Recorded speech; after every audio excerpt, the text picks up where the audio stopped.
Welcome students. This lecture video is a part of Florissant Public School digital learning program.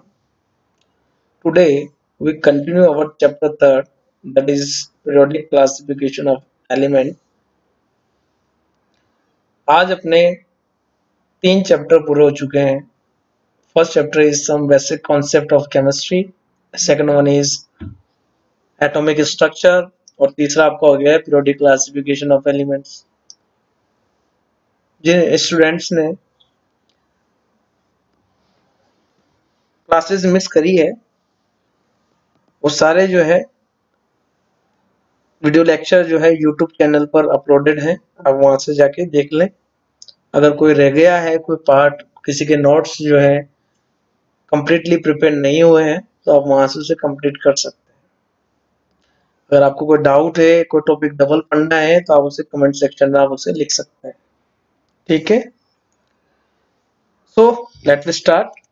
आज हम only इस chapter के कुछ important questions discuss करेंगे जो जनरली आपको बैक साइड आपको देखने को मिल सकते हैं बुक के अंदर, बैक साइड एक्सरसाइज के अंदर. ये इंपॉर्टेंट क्वेश्चंस हैं और जनरली एग्जाम में पूछे गए हैं. देखिए first question, consider the isoelectronic species.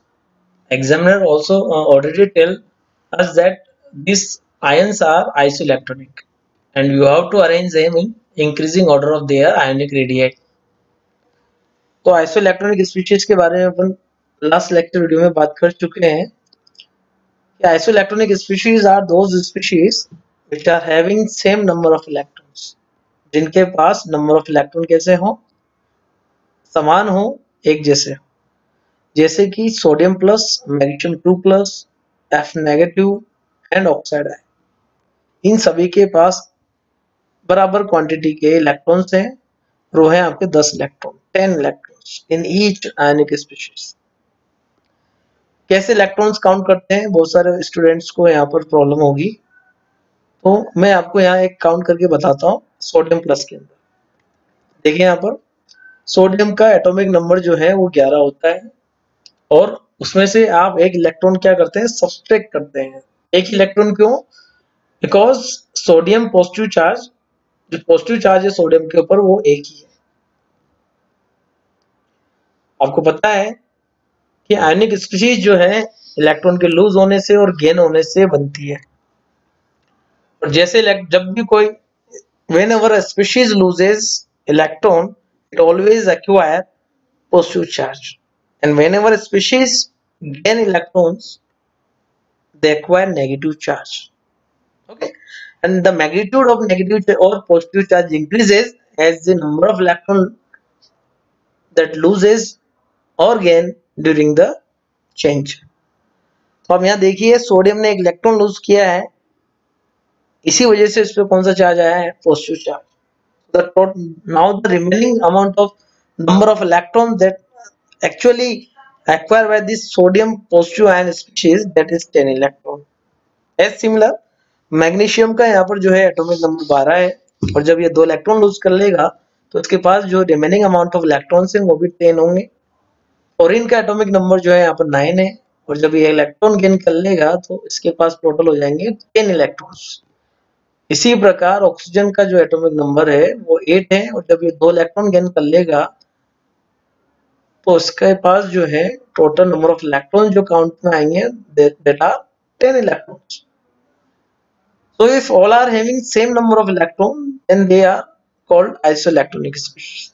Okay, और आइसोइलेक्ट्रॉनिक स्पीशीज के बारे में एक पॉइंट्स मैं आपको पहले भी डिस्कस कर चुका हूँ और यहाँ भी समझा रहा हूँ कि आइसोइलेक्ट्रॉनिक स्पीशीज का जो साइज है, आयनिक साइज और रेडियाई जो है वो सबसे ज्यादा उसी की होगी जिसका सबसे कम एटॉमिक नंबर होगा.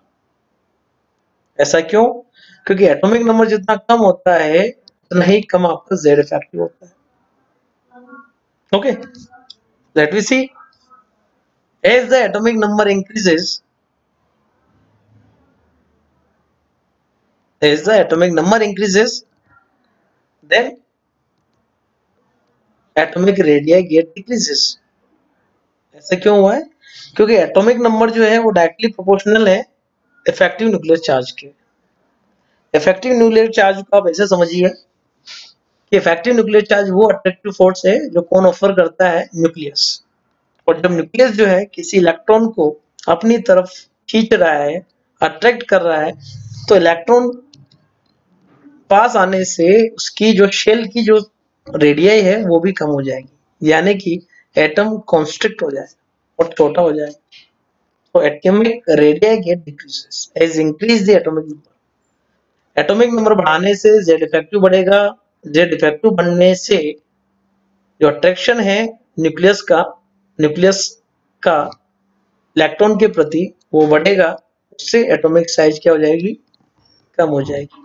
एक बेसिक कॉन्सेप्ट है। बेसिकली अगर आप इन सभी स्पीशीज के जो पेरेंटल एटम्स हैं आप उन्हें अरेंज कर लें according to their atomic numbers. मैंने यहाँ अरेंज कर लिया है, देखिए atomic number of oxygen is 8, fluorine is 9, sodium is 11, magnesium is 12। तो जिस एलिमेंट का सबसे ज्यादा एटॉमिक नंबर है उसका इफेक्टिव न्यूक्लियर चार्ज भी उतना ही ज्यादा है, तो साइज उसकी जो है उतनी ही कम होगी। So the maximum size ionic size is of oxide ion. That is the final answer. Okay, so this is all about first question. I think clear हो चुका है. Now we go for the second question. Explain why electron gain enthalpy of fluorine is less negative than that of chlorine. तो एक बहुत important चीज है यहाँ पर कि इलेक्ट्रॉन गेन एंथैल्पी नेगेटिव कब होती है, जब भी कोई एटम एक इलेक्ट्रॉन को गेन करता है। whenever a non-metal gain an electron, then there is a evolution of heat energy. तो इलेक्ट्रॉन गेन एंथैल्पी देखो नेगेटिव होती है किसके केस में, नॉन मेटल के केस में। तो इसको आप ऐसे समझिए कि जैसे कोई एटम है और जितनी आसानी से वो इलेक्ट्रॉन को होल्ड कर पाएगा, जितना कम वो रिपल्सिव फोर्स, इनकमिंग इलेक्ट्रॉन जो है जितना कम रिपल्सिव फोर्स फील करेगा, उतने ही ज्यादा आपका इलेक्ट्रॉन गेन एंथैल्पी क्या होगा, नेगेटिव होगा। देखिए तो क्लोरीन का जो है यहाँ पर ज्यादा होगा। ऐसा क्यों कि chlorine, if you see the atomic size of fluorine and chlorine and see the electronic distribution of electrons, you can see here, yes, now you can see the electronic distribution of electrons in both the species. The electronic configuration and the basic electronic arrangement of fluorine is 2 and 7 because the total number of electron in fluorine is 9. Fluorine के अंदर 9 electron होते हैं जो कि जिसका arrangement 2 और 7 की form में होता है। तो आउटरमोस्ट शेल में 7 इलेक्ट्रॉन्स हैं। यहाँ पर भी आउटरमोस्ट शेल में कितने इलेक्ट्रॉन्स है, देखिए 7 इलेक्ट्रॉन्स है।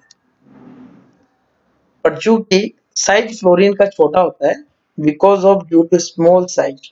अब आप देखिए अगर कोई नया इलेक्ट्रॉन, ये इलेक्ट्रॉन है आपका जो ये गेन करेगा, गेन क्यों करेगा, क्लोरीन फ्लोरीन दोनों इलेक्ट्रॉन गेन कर सकते हैं, लेकिन ज्यादा इजीली कौन करेगा और पहले कौन करेगा, क्लोरीन। ऐसा क्यों, क्योंकि इसे अपने आउटरमोस्ट शेल में कितना इलेक्ट्रॉन पूरा करना है, 8 इलेक्ट्रॉन। तो complete it's octet it require 1 more electron. और इजीली कहाँ अटैच होगा, क्लोरीन के केस में। ऐसा क्यों, तो क्योंकि यहाँ पर इंटर इलेक्ट्रॉनिक रिपल्शन जो है वो बहुत कम है क्लोरीन के केस में। बहुत सारे स्टूडेंट पूछते हैं सर इलेक्ट्रोनेगेटिविटी तो फ्लोरीन की ज्यादा है, तो इजीली जो है ये इलेक्ट्रॉन यहाँ गेन होना चाहिए। Fluorine can betterly gain this electron on and hold this electron because of its high electronegativity।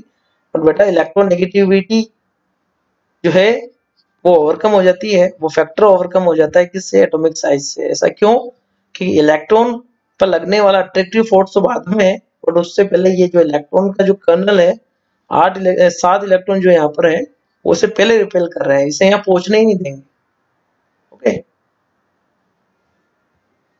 then nullify the attractive force। तो आप यहाँ देखिए इजीली जो है क्लोरीन गेन कर पाएगा इस इलेक्ट्रॉन को, इनकमिंग इलेक्ट्रॉन को, और जहां इस आने वाले इलेक्ट्रॉन को फैसिलिटी होगी उसका नेगेटिव वैल्यू जो है इलेक्ट्रॉन गेन एंथैल्पी का उतना ही ज्यादा होगा। So chlorine has a maximum negative electron gain enthalpy. और we can also finish this question in two lines of answer, that is because due to small size fluorine atom and high inter-electronic repulsion. अब यहाँ देखिए outermost shell में जो दो electrons हैं इनके बीच में जो करस्पॉन्डिंग डिस्टेंस है वो बहुत कम है और यहाँ पर डिस्टेंस देखिए काफी ज्यादा है. So the incoming electron can easily set in between these 7 electrons. Okay. आप उसको ऐसे समझ लीजिए कि एक कमरा है उसमें 7 छोटा कमरा एक बड़ा कमरा है. छोटे कमरे में 7 पर्सन आपके यहाँ खड़े हुए हैं, तो बताइए इंटर पर्सन डिस्टेंस कितना होगा. तो दो आदमियों के बीच में छोटे वाले कमरे में डिस्टेंस कम होगा as compare to the bigger room. Okay. तो आने वाला नेक्स्ट पर्सन जो है बड़े वाले रूम में इजीली स्टैंड हो सकता है, खड़ा हो सकता है. So this is all about question number 2. Now we see the question number 3, which is based on a graph that is shown on your screen. जो ग्राफ पर जो है आधारित है. देखिए यहाँ पर एक ग्राफ यहाँ आपको देखने को मिल रहा है किसके बीच में, आयोनाइजेशन एंथैल्पी और एटॉमिक नंबर्स के बीच में. Okay. So as the atomic number increases, Z effective increases, as we already discussed it. Okay. तो मानते हैं आप कि एटॉमिक नंबर बढ़ेगा, Z effective बढ़ेगा, यानी कि साइज छोटी होगी. साइज छोटी होगी तो इलेक्ट्रॉन निकालने में, उससे एक इलेक्ट्रॉन रिमूव करने में आपको ज्यादा एनर्जी देनी पड़ेगी, यानी कि आयोनाइजेशन एंथैल्पी. आयोनाइजेशन एंथैल्पी होती क्या है कि किसी भी एटम के बाहरी शेल से, आउटरमोस्ट शेल से इलेक्ट्रॉन को बाहर निकालने में उपयुक्त होने वाली energy, that is called ionisation enthalpy. जैसे जैसे एटॉमिक नंबर बढ़ेगा, साइज छोटी होगी, तो आयोनाइजेशन एंथैल्पी बढ़ रही है, जैसा कि आप देख रहे हैं. But there are some exception, और एक्सेप्शन से ही केमिस्ट्री में क्वेश्चन बनता है, जैसे कि बेरिलियम और नाइट्रोजन. देखिए बोरॉन का एटॉमिक नंबर ज्यादा है तो इसका आयोनाइजेशन एंथैल्पी ज्यादा होना चाहिए था. बट यहाँ एनामोलस ट्रेंड है, यहाँ जो है इन दोनों की जो है आयोनाइजेशन एंथैल्पी ज्यादा है इनके नेक्स्ट करस्पॉन्डिंग एलिमेंट्स से. ऐसा क्यों हुआ है?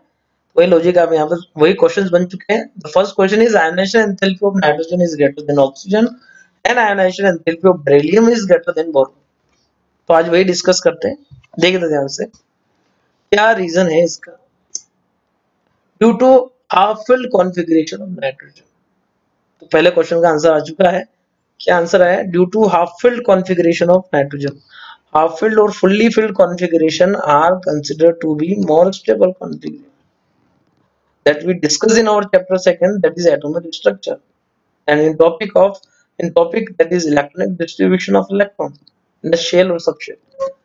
You can see here, if you look the atomic number of nitrogen, that is 7, and the basic distribution of these electron is 1s2, 2s2 and 2p3. So outermost shell of this subshell, outermost orbital containing 3 electron in it, and as we know कि p block के अंदर जो है आपके पास कितने कमरे होते हैं? 3 कमरे होते हैं. कमरे means orbitals. p subshell is consist of what? How many orbitals? 3 orbitals, and each orbital occupy 1 electron in each, and due to which half filled condition will arise. And as you know that half filled and fully filled conditions are more stable. Okay, that can be seen in your screen. You can see here, in case of 2p subshell, p orbital is half filled here, so this configuration is relatively more stable, and it is quite difficult to remove an electron from nitrogen. That's why ionization enthalpy of nitrogen is comparatively high as compared to oxygen. Come to the answer of B sub question. Due to the the answer of the question is, you can see the question. Yes, ionization enthalpy of beryllium is greater than boron. Beryllium की ionisation enthalpy ज्यादा है किससे? Boron से, जैसा कि graph में show हो रहा है. तो उसका लॉजिक क्या है? Due to high penetrative effect of 2s orbital than 2p subshell. Due to penetration effect of 2s is greater than 2p. You can see here, if you see the basic configuration, beryllium having atomic number 4 and the electronic distribution is 1s2 and 2s2. So The last electron or valence electron are generally filled inside the 2s subshell, 2s orbital, and in case of boron, the last electron is filled inside 2p. And as we know, the penetration effect of 2s is more than 2p. ऐसा क्यों? Penetration effect का मतलब ये होता है कि nucleus के पास कौन सा ऑर्बिटल ज्यादा पास होगा, तो 2s पहले आएगा या 2p, तो पहले 2s फिल होगा। ये इसका मतलब ये है कि 2s जो है न्यूक्लियस के ज्यादा करीब है, और जो जितना ज्यादा पास होगा उस वहां से इलेक्ट्रॉन निकालना उतना ही मुश्किल होगा। So the due to penetration effect of 2s is greater than 2p, it is quite difficult to remove an electron from 2s orbital. That's why beryllium show high ionization enthalpy than boron. Okay, so yes, this is all about today lecture. This lecture video is too short because this is our last video lecture of this chapter. Next time I will prepare chapter first and second important question video also, lecture video also. ये questions आपके worksheet के questions हैं जो इससे अभी discuss हुए हैं, इनको आप कॉपी में ऐसे आप इसे नोट कर लें along with the diagram. Okay, ये क्लास भी आपकी रेगुलर क्लास जैसी है, तो आप इंटरेक्ट रहिए। मैं देख रहा हूँ बहुत सारे बच्चे जो है वीडियोस को जो है देखने सीरियसली नहीं ले रहे हैं, तो आप इसे सीरियस लें और इसे आप अपनी कॉपी में नोट करें, क्योंकि ये आपको टाइप मैनर में मिल रहा है और आप चाहें जब इसे आप नोट कर सकते हैं। इसे अलोंग विद द डेट आपको इसको नोट करना है, और ये वही क्वेश्चंस हैं जनरली जो एग्जाम में पूछे जाते हैं और इम्पोर्टेंट क्वेश्चंस है। If you got some difficulty, you can ask in our comment section. Okay. So have a nice day.